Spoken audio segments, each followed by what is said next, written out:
Hello, hello. Hey, you're going to see us together all the time now because Stacy has moved up here permanently.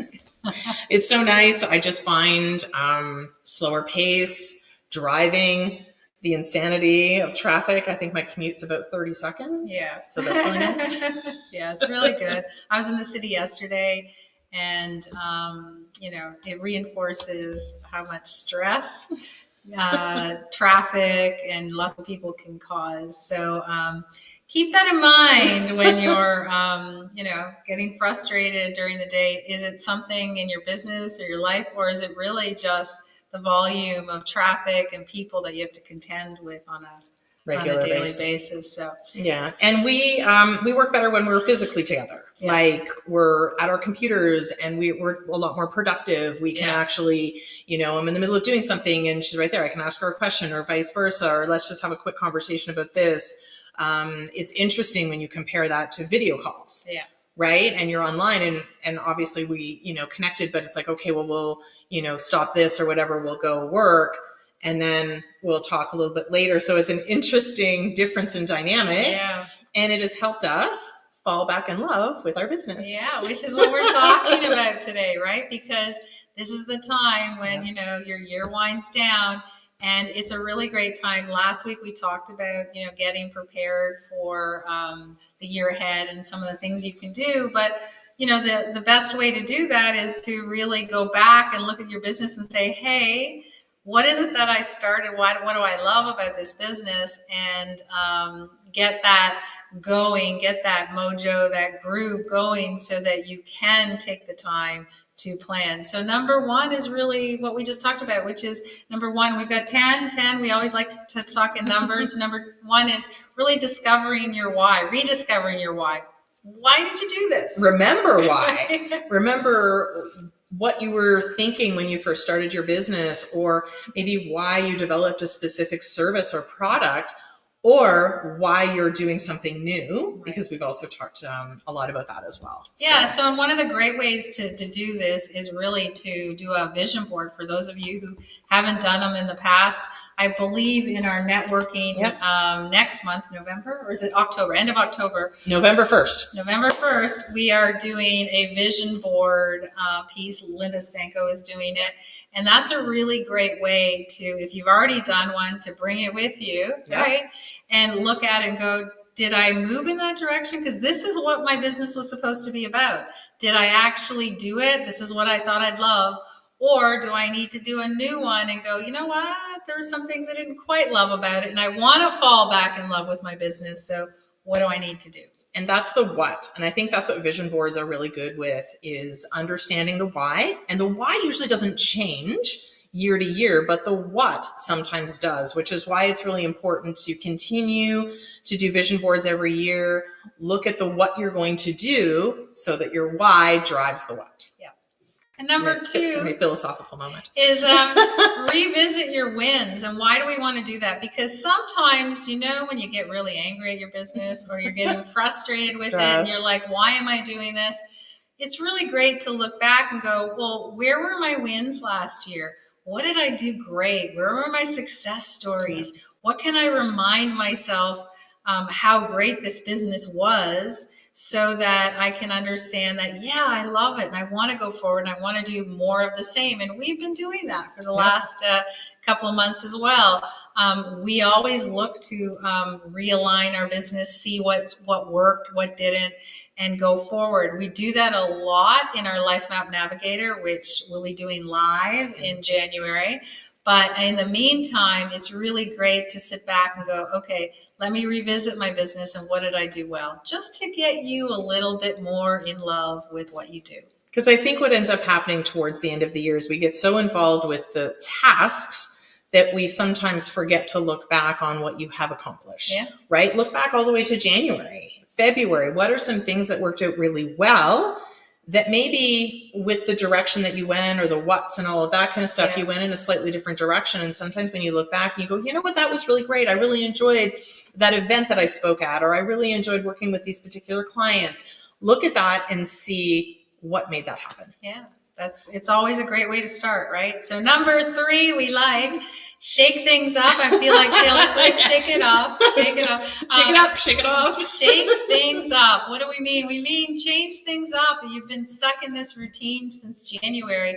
And this is a really great opportunity to do a few different things. One of them is to really change up your workspace. She would know about that. Well, it's, you know what, and Faye and I have actually had this conversation last week about how much more creative we feel in this space. And it took refresh, right? We put a table here. We put some new pictures here. We put a microphone. We went shopping. Got a new big ring light. Exactly. And it does remotivate you 100%. When I changed into my new space, the first thing I had to do was figure out, where am I going to work? Yeah. So I had to do I was a forced workspace refresh when I moved, but I needed to get into the groove. I needed to see, how do I want to set up my space? Because sometimes it just changes how you work. It changes your creative flow, and it just changes how you engage with your business. And look at everything else that goes with shaking things up in your business. So marketing is one of them, and then products is another. So we are constantly looking at our marketing and going, what can we change? This year we pivoted a lot. We did a lot more shorts and reels instead of posts. We did really key was making sure everyone defined by numbers what they needed to do next so that you could stay on course. And we shook up our products, and you'll see a lot of changes in 2025, offering some new exciting things that are right on trend. So look at your marketing. Has it been the same for 5 years? You know, maybe now is the time to sit back and go, what could I change? What do I want it to look like in 2025? Absolutely. And number 4, I love this one because we always think about our audience. We always think about our community and how can we reconnect? So again, the marketing shake up meant we wanted to connect through shorts and reels and TikToks and stuff like that, because we wanted to connect through video and have more of that interaction. We're talking about what we're going to do for Black Friday so that we can engage more, we can get more people in. And what do we want to do differently? I mean, networking is changing. All of this stuff is changing. So we want to figure out a way to reconnect with our audience and re-engage a community. So think about that on your end. What does that look like if you want to reconnect with your audience and your community? And, Stacey mentioned Black Friday. So a couple of weeks ago, we talked about fall promotions and Black Friday. And are you thinking about it? And we did. Our Black Friday is ready to go. We have our pages ready. If you go to our main website, the mastermind.city, at the top, you'll see an announcement bar, and you can actually get on our list so that you'll get the Black Friday discount. So we've already done that. What have you done in terms of that's reconnecting again with our audience? And so if you haven't done it already, you can go rewatch that episode, or you can read one of our newsletters and it'll tell you all about it. But after that, number 5 is really about setting new goals. We talk a lot about setting new goals, and we do a lot of that work in Life App Navigator in January. But this is the time when you're, again, falling back in love with your business, that you look at everything we've just talked about and go, okay, this is what I want to do. So I do want a marketing makeover, right? So this is a goal that you can set, right? I do want to change some of the stuff I'm doing. So these are all goals that you can start working on before you implement it into your full map. And this all works together, right? Going right back to the beginning, what's your why? Understanding why you started your business, looking at your vision board, looking at, reconnecting, looking at what you want to do, and all of those tasks all fit into those goals, SMART goals. What do you want to achieve? And what are the tasks that you need to do to reach those goals for the end of 2025? And again, going back to reflection, focusing on, what your achievements were, but again, also looking at what are the things you want to change, and did you achieve the goals that you wanted to achieve for 2024, and what are the goals that you want to achieve for 2025? So I think it's so interesting when all of these just really work together so that we can move your business forward and understand how you're going to get there. Number 6 is prioritizing your self-care. We've talked a lot this year about your self-care and making sure that you're looking after yourself, because that's a reflection of your business. So if you haven't already done it, and that becomes one of your goals for 2025, this is a great time to think about what that looks like, right? Scheduling that time for yourself, maybe unplugging a day or two a week if you think that's what it takes, or looking at everything you've done and saying, what can I delegate? What can I outsource to give myself more time? In January, we'll be announcing a brand new piece of the business that we'll be talking about, which really does focus on this piece. I can't say enough how much we've changed because of that prioritizing of ourself and our self-care.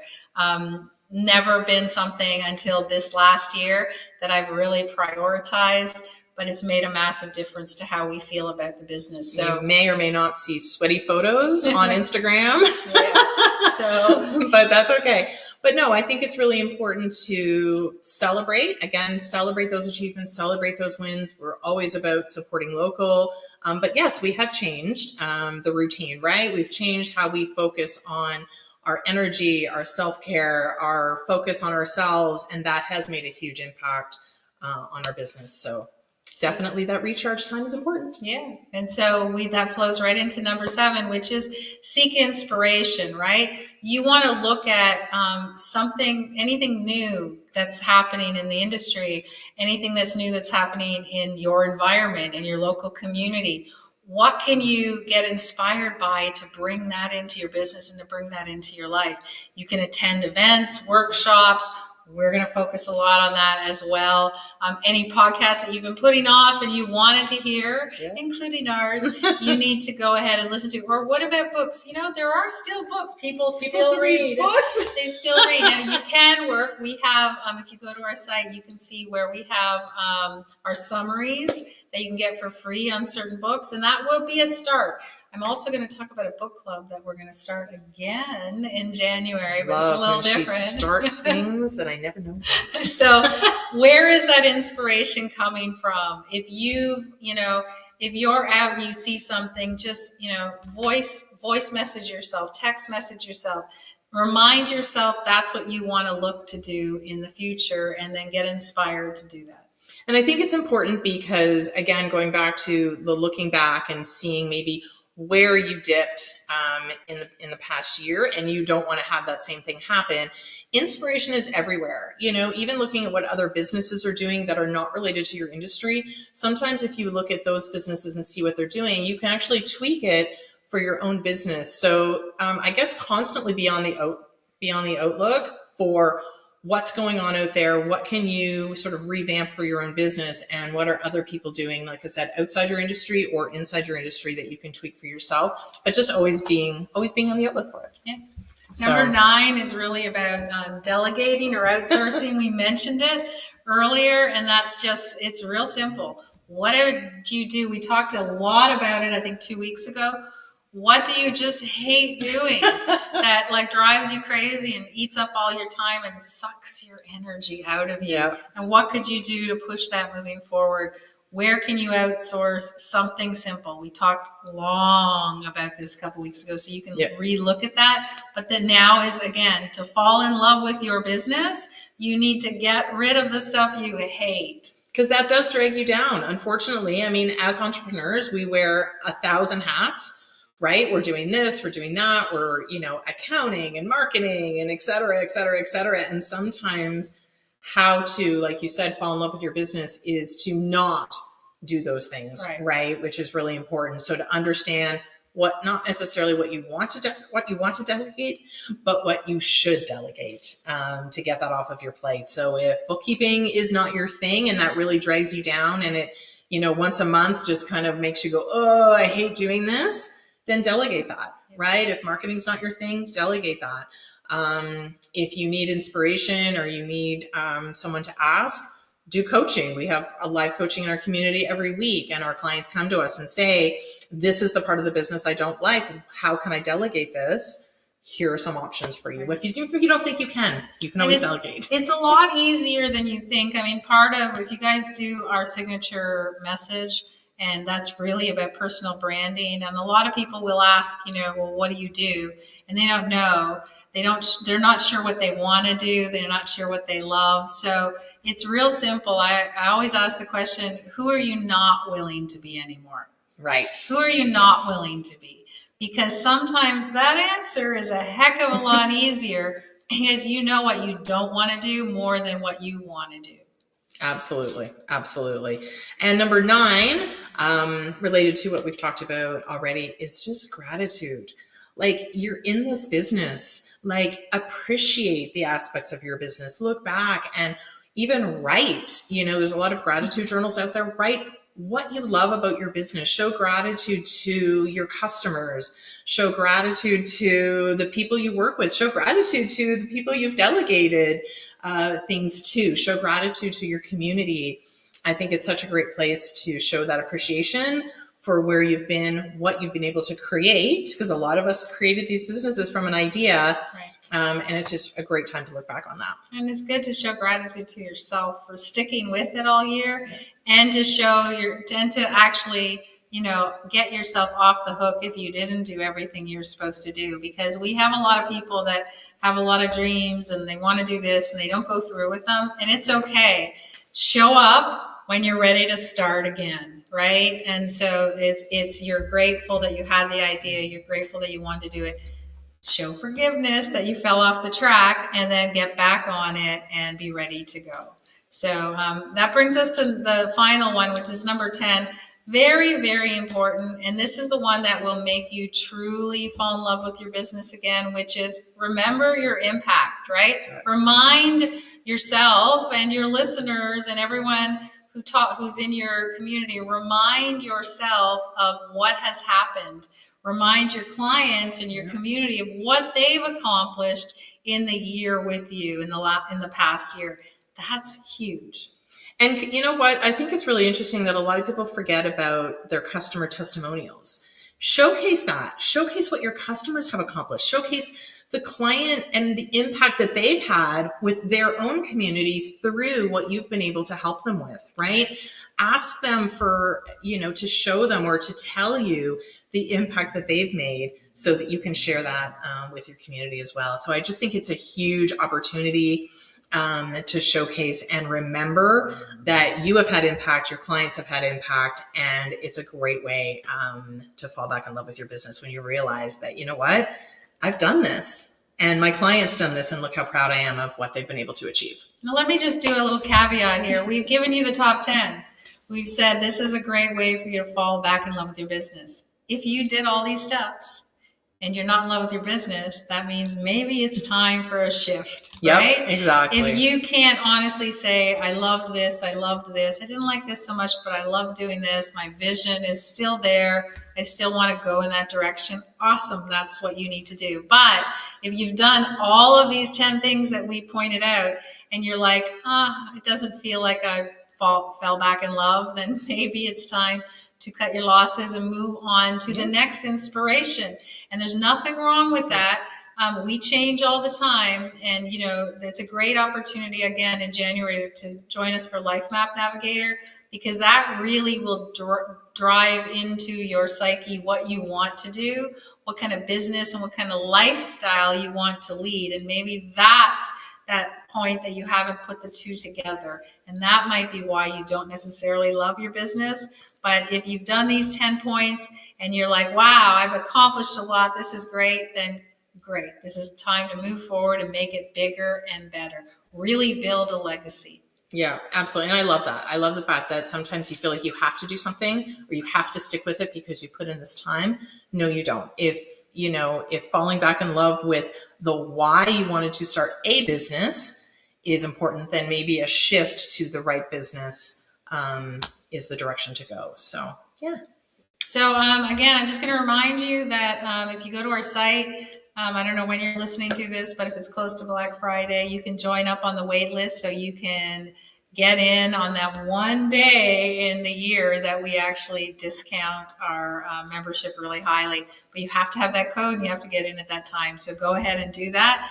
And we alluded to a lot of the past pieces that we've done in the last couple of weeks. So you can see those either on YouTube, or you can read our LinkedIn newsletters, or see it, follow us on Instagram and TikTok and everything else. And then you can find all that information there as well. Awesome. All right. Have a great week, and we'll see you next time.